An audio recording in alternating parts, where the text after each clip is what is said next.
Hello everyone, আসসালামু আলাইকুম। আশা করি সবাই অনেক ভালো আছেন। তো আজকে হঠাৎ করে আমার অনেক তেলের পিঠা খাইতে মন চাইছে, বাট তেলের পিঠা যে আসলে খিচুড়ি হয়ে যাবে এটা ভাবি নাই।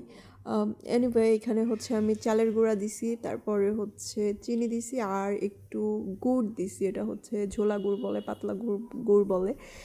এই গুড়টা দিছি জাস্ট একটু কালার হবার জন্য। হ্যাঁ, অনেকে হচ্ছে এই গুড় ছাড়াও চিনি দিয়ে বানায় শুধু, আবার অনেকে গুড় গুড় দিয়ে বানায়, খেজুরের গুড় দিয়ে। তো আমি জাস্ট কালার হবার জন্য এই গুড়টা ইউজ করছি। আর এখানে হচ্ছে গরম পানি দিয়ে নিছি।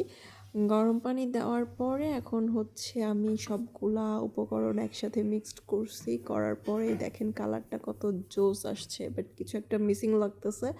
তারপরে হঠাৎ মনে হলো দেখি কয়টা কালো জিরা দেই, কালো জিরা দিলে আরও স্মেলটা আরও সুন্দর আসবে। আর এদিকে হচ্ছে তেল গরম করতে দিয়ে দিছি। কিন্তু বিশ্বাস করেন বন্ধুরা, আপনারা জীবনও আমারটা দেখে দেখে এইভাবে পিঠা বানায়েন না।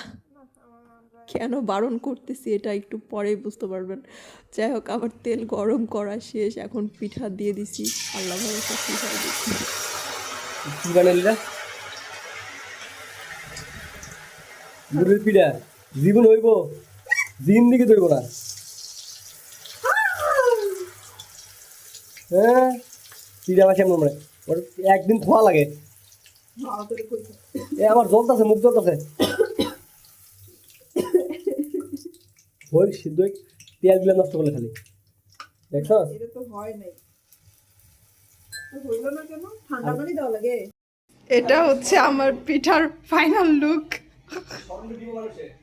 তোমার কি পিঠা? হ্যাঁ, আমার পিঠা। সো গাইজ, এখন কাহিনী হয়েছে কি আমি আপনাদের বলি। এটা হচ্ছে আমার চালের গুঁড়া, যেটা কিনা মেশিনে ভাঙানো।